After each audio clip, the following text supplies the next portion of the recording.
Hey y'all, this is Tamika, the face behind Hey HR, and I am just ready to tell y'all all what it takes to be an HR generalist. I know so many people have that as their career goal. I did a video all about what it's like being an HR generalist, and I'll make sure to tag that video here for you guys. But it was crazy, like you guys are still watching that video, which is great, because that means maybe I can fill you in on some more stuff. I'm looking at that video and I'm like, okay, I went over a good overview, which I feel like it was overwhelming the amount of stuff I put in there. But one thing I didn't go over was I didn't tell y'all what I did to become an HR generalist. So if you guys want to know what it took for me to become an HR generalist, then you definitely want to keep on watching.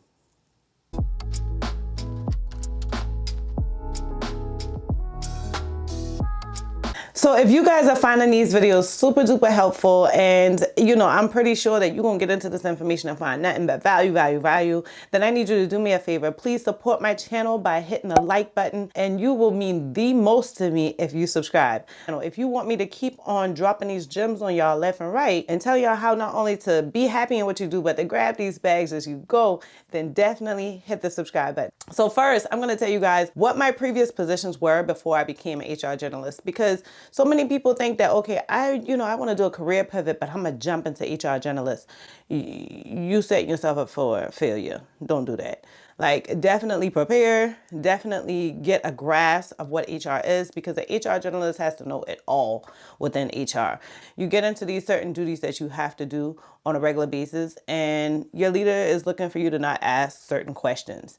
And so if you just dive into it, you're going to have questions all day long. So best thing to do is to do like I did. And I first started by being first an HR assistant. Now, you may not have to go down to HR assistant level. I was just trying to get in however I could get in, but I really liked it because it was where I was always being tasked according to what my HR director needed at the moment. And sometimes if the workload was low, it gave me an opportunity to dive into something else that I really wanted to know how to do. And so I really liked that because it definitely gave me an opportunity to sit there and pound into these different government websites to study and complete my master's degree. It just gave me more wiggle room because I wasn't overwhelmed with a whole bunch of work. The great thing about it is the more that I showed her that I was excited and I was trying to continuously grow my career, she started plugging me into different things that typically an HR assistant isn't in. And so that really opened my eye when I started being into benefit negotiation meetings, when I started being the point of contact for different employee issues, when she started letting me sit in on meetings. So I started as an HR assistant. I got recruited to go from one municipality to another. So I used to work for Town of Somerville, and then I got recruited by the director of city of Goose Creek at that time to be her HR specialist. And though that title was HR specialist, I was functioning as an HR generalist and had no clue. And I'll say I had a clue. I didn't realize how shortchanged I was becoming, like how much money I was missing out on.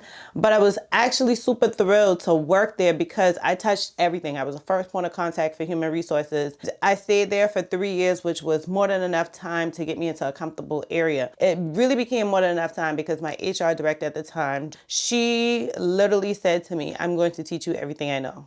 People will tell you that and they don't do it, right? She literally did it. She taught me everything she knew. She allowed me to go in to represent the company for different lawsuits that we had at the time. That opened my mind even more.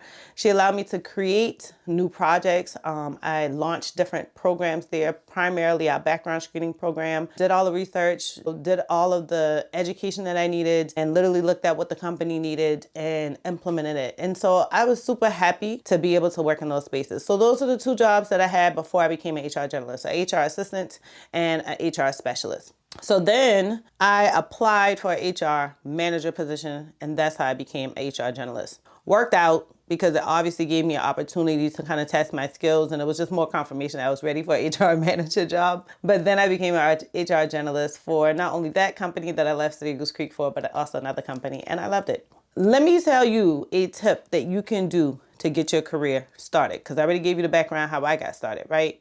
And that's one big tip, like start with something lower before you move into HR generalist. My next big tip is to grow your network and accept any mentoring opportunities that you can. Even if people don't make it a formal mentoring program or what have you, then use that person as a mentor.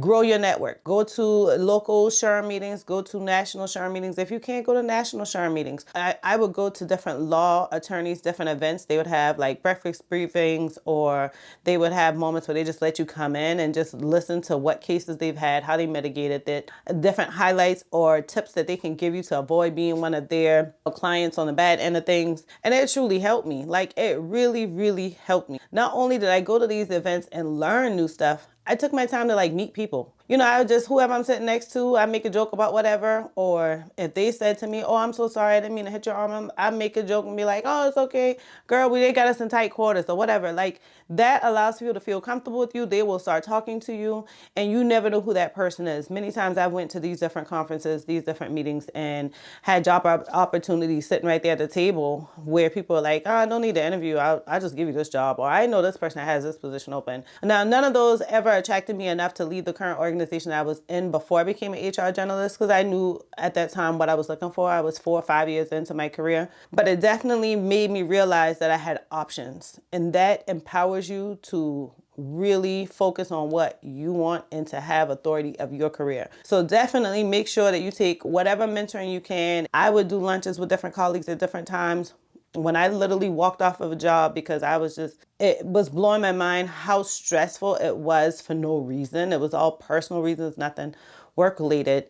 And not personal to me, but personal to the company, where I was just like, listen, y'all got me in a whirlwind. Well, I literally walked off that job, didn't have a job lined up, had a child that I was taking care of, only parent, running my own house. And it was nice to be able to call those colleagues and be like, hey, you know about any opportunities? Well, one of my colleagues was like, hey, I know a couple small businesses that can use an HR consultant. And it was just nice to be able to be as an HR consultant, make my own hours, make my own rates, dive in and show my expertise, and just to get more knowledge and more experience under my belt. So definitely make those lunch arrangements, you know, get together for happy hour, whatever it is. Sit down and pick the brain of those people who are senior level positions and positions where you want to be, and use it as an opportunity to prepare to be an HR generalist, if not get an opportunity given to you as an HR generalist. Now, another thing that I did that was not necessary, but it was very, very helpful, was that I got my master's in business administration. And while I was doing that, I started a second degree, and it was a graduate level degree in human resources management. So I never really tell anybody this, but I actually have 3 master's degrees, because I have a human resources leadership degree as well.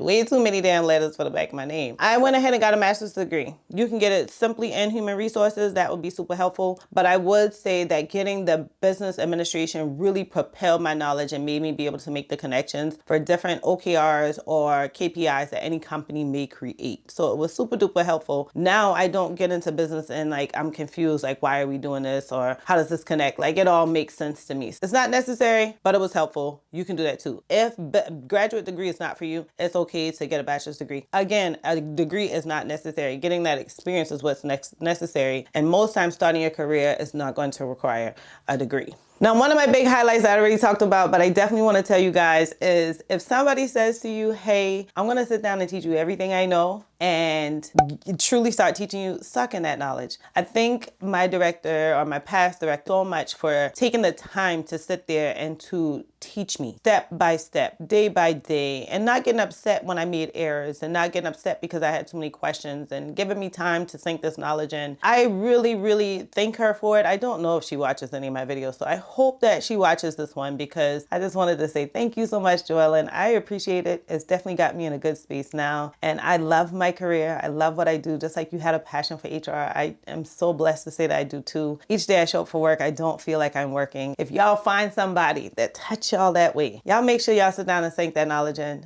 Don't take that for granted. I thank you guys again so much for watching yet another Hey HR video. So if you're like, Tamika, I don't know where to get started, I don't know what to do, listen, I have this video plugged for you, which is called What It's Like Being an HR Generalist. See if that's too much for you. If it's overwhelming, maybe you should go into being an HR specialist. And I'm thinking about doing a video about what it's like being an HR specialist, since I did that for such a period in my career. So if you guys feel like I should do that as a video in this whole setup, so you guys can be like, Tamika, that HR generalist one was hitting on something, but I really want to know what it's like to be an HR specialist, then definitely put it in the comments below. and I will create that video. If y'all can put it in the comments, I ain't worry myself, but please put it in the comments if you want, and I will do it. Those of you who are new, I hope that you found value in this video. Please check out my other videos and subscribe so you can get alerts for future gems that I'm going to drop in more and more videos. And for those of you who are returning, I thank you so much for always showing up, always supporting me, always hitting that like button, always commenting, always DMing me, always looking at my website and grabbing what resources you can. And that support just means the world to me. I literally cannot wait to see y'all on the next video.